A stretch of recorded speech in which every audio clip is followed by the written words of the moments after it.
Halo, selamat pagi. Perkenalkan, nama saya Navalini Unika Brubarus dengan NIM 241751017. Di sini saya ingin menjelaskan mengenai hasil analisis dari sistem kompensasi pada Bank Sentral Asia.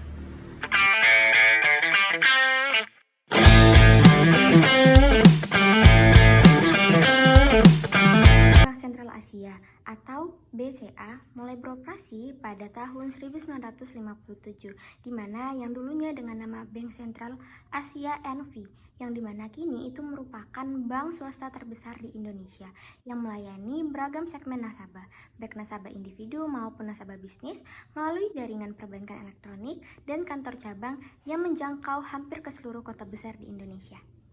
Apa sih itu kompensasi? Kompensasi merupakan seluruh bentuk penghargaan ataupun imbalan yang diterima oleh karyawan sebagai bentuk balas jasa atas kontribusi yang mereka berikan kepada perusahaan, di mana kompensasi itu tidak hanya sebatas pada gaji pokok, tetapi juga mencangkup tunjangan, bonus, intensif, fasilitas, serta jaminan sosial hingga penghargaan non-finansial seperti pengakuan, promosi jabatan, serta peluang untuk pengembangan diri. Di mana tujuan dari analisis ini, yang pertama, untuk mengidentifikasi struktur kompensasi yang diterapkan oleh PT Bank Sentral Asia. Yang kedua, untuk menilai efektivitas kompensasi terhadap motivasi serta kinerja karyawan. Yang ketiga, untuk mengevaluasi peran pengendalian sistem dalam memastikan keadilan transparansi kompensasi. Yang keempat, untuk menyediakan dasar perbaikan serta rekomendasi pada sistem kompensasi di Bank Sentral Asia. Di mana selanjutnya ada hasil analisis SWOT, di mana yang pertama yaitu strength ataupun kekuatan.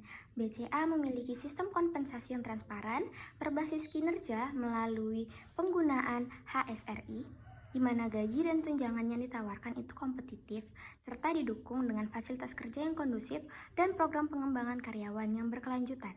Yang kedua ada weakness ataupun kelemahan, di mana tunjangan yang diberikan belum fleksibel sesuai kebutuhan individu. Selain itu, transparansi dalam penilaian kinerja di beberapa unit itu juga masih belum optimal, dan kontribusi non-operasional belum mendapat intensif yang memadai. Yang ketiga, ada opportunities ataupun peluang, di mana BCA dapat mengembangkan sistem kompensasi digital berbasis AI dan menerapkan program flexible benefit. Selain itu, skema penghargaan jangka panjang seperti ESOP dapat meningkatkan loyalitas karyawan. Yang keempat, ada threats ataupun ancaman, di mana persaingan dari bank digital dan vintage yang menawarkan sistem kompensasi fleksibel menjadi tantangan, di mana ekspektasi karyawan muda terhadap transparansi dan keadilan juga semakin tinggi, sehingga perlu inovasi yang berkelanjutan. Di mana ada rekomendasi untuk sistem kompensasi pada Bank BCA. Pertama, yaitu perluasan intensif sosial dan pengabdian. Itu merupakan menambahkan komponen kompensasi berbasis kontribusi sosial. Misalnya, intensif bagi karyawan yang berpartisipasi dalam program CSR ataupun menjadi mentor internal. Yang kedua, ada fleksibilitas tunjangan sesuai kebutuhan karyawan, di mana ini merupakan menawarkan pilihan tunjangan yang sesuai dengan kondisi personal karyawan. Yang ketiga, ada transparansi dalam penilaian kinerja, di mana yang keempat itu merupakan pengembangan program kompensasi jangka panjang. Nah, di mana saya mengambil perbandingan pada Bank Rakyat Indonesia ataupun BRI, di mana sistem kompensasinya itu kompetitif dengan tambahan intensif untuk karyawan-karyawan di daerah terpencil. Yang kedua, bonus tahunan itu berdasarkan kinerja individu serta tim. Yang ketiga, program kesejahteraan sosial itu berbasis pada dampak masyarakat. Nah, untuk rekomendasi pada Bank BRI itu sendiri, yang pertama, meningkatkan daya saing bonus serta memperkuat transparansi penilaian kerja.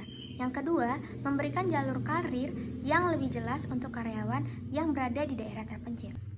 Sekian penjelasan mengenai analisis sistem kompensasi. Maaf jika ada salah dan kata, saya ucapkan terima kasih.